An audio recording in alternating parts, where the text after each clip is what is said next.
चित्रपट हे अभिव्यक्त होण्याचं माध्यम आहे. मी स्वतः मी 5 चित्रपट केले साहेब. माझ्या माझ्या चित्रपटाला कानचं बक्षीस मिळालंय, बर्लिनचं बक्षीस मिळालंय. मी संगीतकारी आहे. मी 6 सिनेमांना संगीत दिलेलं आहे. मी छत्रपती शिवराय आणि भीमराय ही जगतो. अभिव्यक्त होण्याची माध्यमं ही सशक्त झाली पाहिजे आणि मग प्रत्येक माध्यमांचा तिरस्कार करण्याच्या ऐवजी ती माध्यमं आपण स्वीकारली पाहिजे आणि त्यातनं आपली मनोभूमिका आपण मांडली पाहिजे. आहेत आगामी चित्रपटाची ही काही चित्रपटाची प्रेस नाही, त्यामुळे मी काही चित्रपटाच्या प्रेसच्या वेळेस वेगळं सांगेल, आहे का नाही, तर त्या प्रेसचा विषय इथे संपून जाईल. साहित्य संमेलनाचं आयोजन केलेलं आहे. साहित्य परिषदेचे राष्ट्रीय अध्यक्ष श्री शरद गोरे सर या संमेलनाविषयी आपल्याला माहिती देतील. नमस्ते. या पत्रकार परिषदेमध्ये आपल्या सगळ्यांचं मी अखिल भारतीय मराठी साहित्य परिषदेचा राष्ट्रीय अध्यक्ष या नात्याने डॉक्टर शरद गोरे मनापासून स्वागत करतो.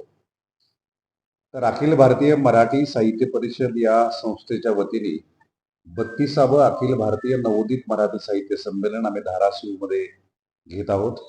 मे महिन्यामध्ये हा साहित्य संमेलनाचा सोहळा आहे. 29 आणि 30 मे अशी ह्या संमेलनाची तारीख आहे. तर या संमेलनामध्ये साधारणतः देशभरातनं 900 साहित्यिक 2 दिवसामध्ये आपली हजेरी लावणार आहेत.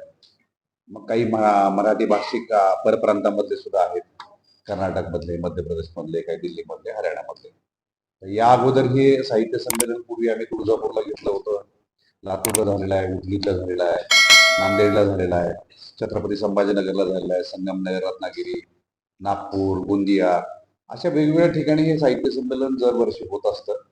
याच्या अगोदर एकदा 18-20 वर्षापूर्वी आम्ही धाराशिवला हे संमेलन घेतलं होतं. मला वाटतं पलीकडे एक मोठं मंगल कार्यालय तिथं आपण घेतलं होतं. ते 2-3 दिवस साहित्य संमेलन होतं.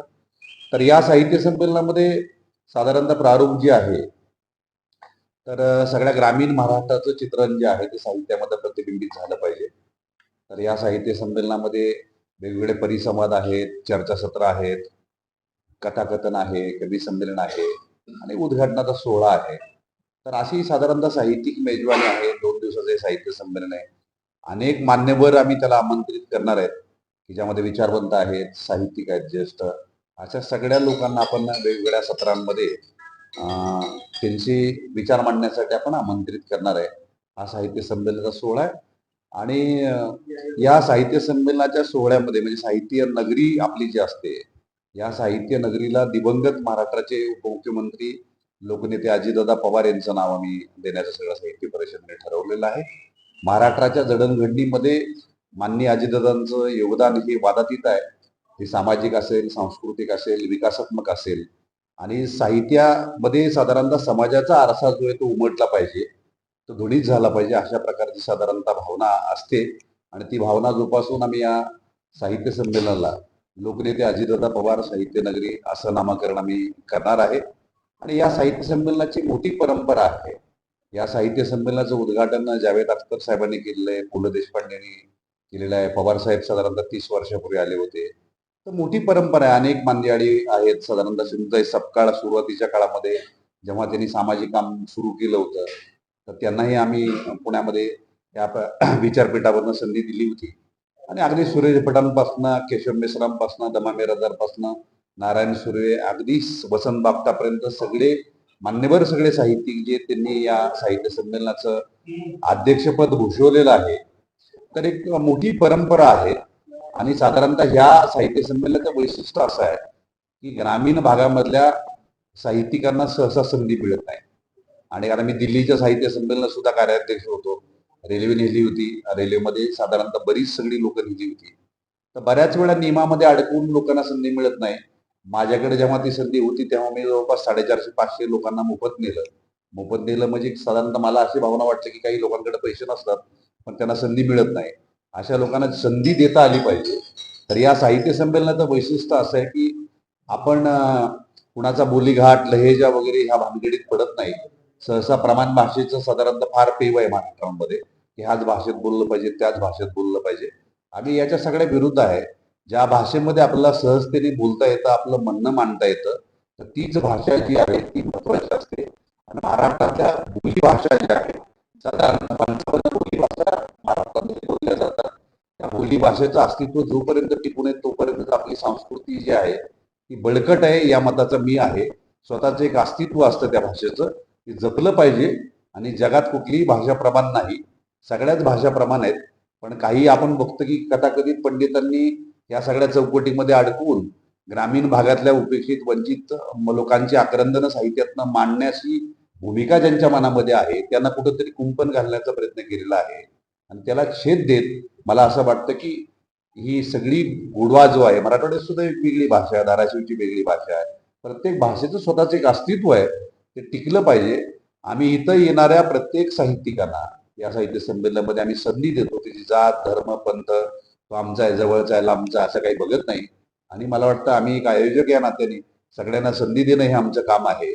शेवटी त्याची कारणमीमांसा जी आहे, चांगलं आहे वाईट आहे, ही लोक रसिक ठरवत असतात आणि तो रसिकांना अधिकार आहे. आम्ही आयोजक म्हणून लोकांना संधी देणं आणि साधारणतः समाजामधल्या वेगवेगळ्या घटनांचा उहापोह जो आहे या साहित्य संमेलनामध्ये होणं अपेक्षित असतं. मग ते शेतकरी असतील, सामाजिक जडणघडणीची वीण आता मुसवती की काय अशा प्रकारचा सुद्धा एक एकशे प्रश्न महाराष्ट्रामध्ये उभा राहिलेला आहे. आणि जाती आणि धार्मिक तेढ जे आहे ते प्रचंड प्रमाणामध्ये वाढतंय. आणि त्यामध्ये विखुरणारं राजकारण जे आहे ते महाराष्ट्राला आपण बघतो लांछनास्पद आहे. अशा बऱ्याच सगळ्या घटना ज्या आहेत तर त्याचा उहापोह ह्या साहित्य संमेलनामध्ये करता येईल का? प्रत्येकाला आपलं साहित्य संमेलन वाटावं असे काही विषय आपल्याला या साहित्य संमेलनामध्ये देता येतील का? आता ही खरं तर प्राथमिक आजची पत्रकार परिषद जी आहे ती तारीख आणि साहित्य संमेलनाच्या साहित्य नगरीबद्दल आहे. याच्यामध्ये आम्ही बऱ्याच वेगवेगळ्या बैठका घेतो की त्या बैठकामध्ये सामाजिक संघटना असतील, पत्रकार असतील, विचारवंत यांच्याशी विचार विनिमय करून मग कुठले विषय घ्यावे, कोणाला बोलावं वगैरे वगैरे या सगळ्या गोष्टींचा आम्ही प्रामाणिकपणे प्रयत्न करत असतो. आणि मला खात्री आहे की पूर्वी सुद्धा आम्ही 18-19 वर्षापूर्वी धाराशिवला संमेलन घेतलं होतं. अतिशय चांगला प्रतिसाद साहित्य संमेलनाला मिळाला होता. तुळजापूरला आम्ही साहित्य संमेलन घेतलं होतं तेव्हा सुद्धा प्रतिसाद अतिशय चांगला मिळाला होता. आणि या होणाऱ्या साहित्य संमेलनाला 32व्या अखिल भारतीय नवोदित मराठी साहित्य संमेलनाला मला वाटतं धाराशिव नगरीमधले सगळे सुज्ञ रसिक जे आहेत ते फार चांगला प्रतिसाद देतील आणि आम्हाला सहकार्य करतील हे साहित्य संमेलन यशस्वी करण्यासाठी.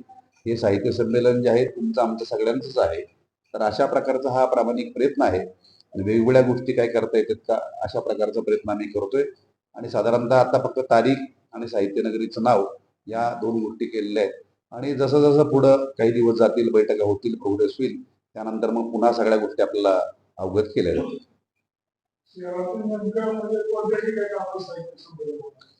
की नगरपालिकेचं नाट्यगृह जे आहे आता उन्हाळ्याचे दिवस आहेत आणि उन्हाळ्याच्या दिवसामध्ये साधारणतः वातानुकूलित वातावरणामध्ये थोडं घेणं हे आहे.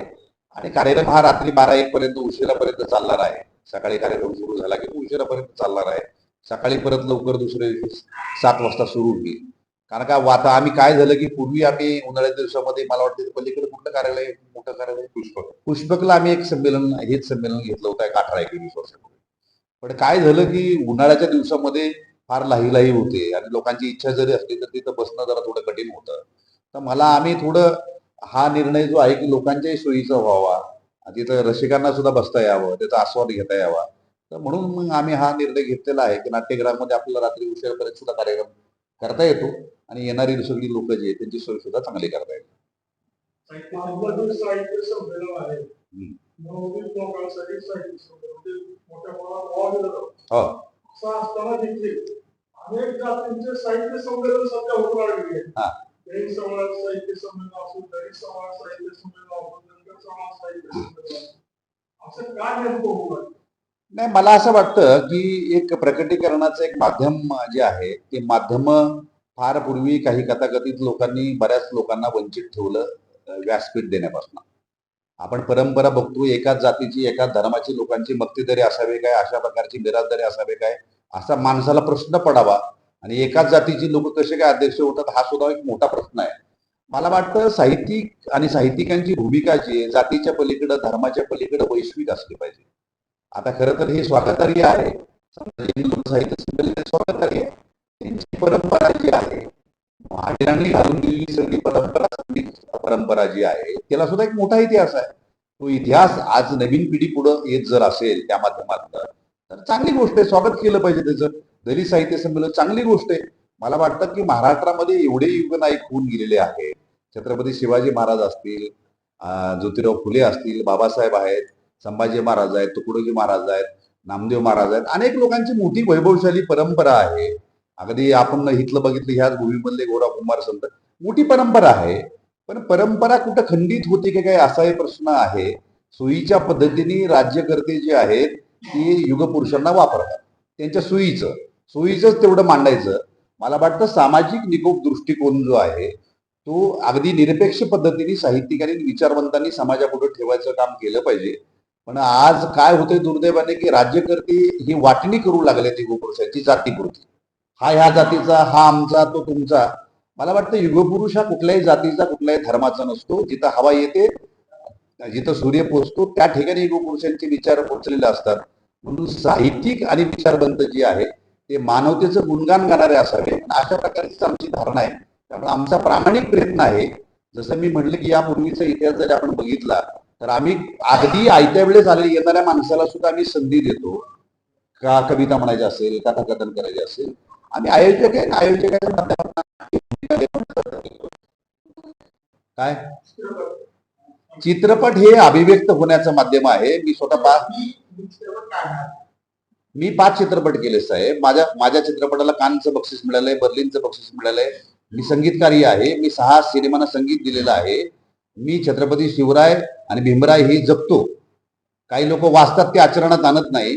आजचा काळ जो आहे तो अष्टपैलू होण्याचा नाही तर सहस्त्रपैलू होण्याचा आहे. आव्हानं प्रचंड वाढत चाललेली आहे. अभिव्यक्त होण्याची माध्यमं ही सशक्त झाली पाहिजे आणि मग प्रत्येक माध्यमांचा तिरस्कार करण्याच्या ऐवजी ती माध्यमं आपण स्वीकारली पाहिजे आणि त्यातनं आपली मनोभूमिका आपण मांडली पाहिजे.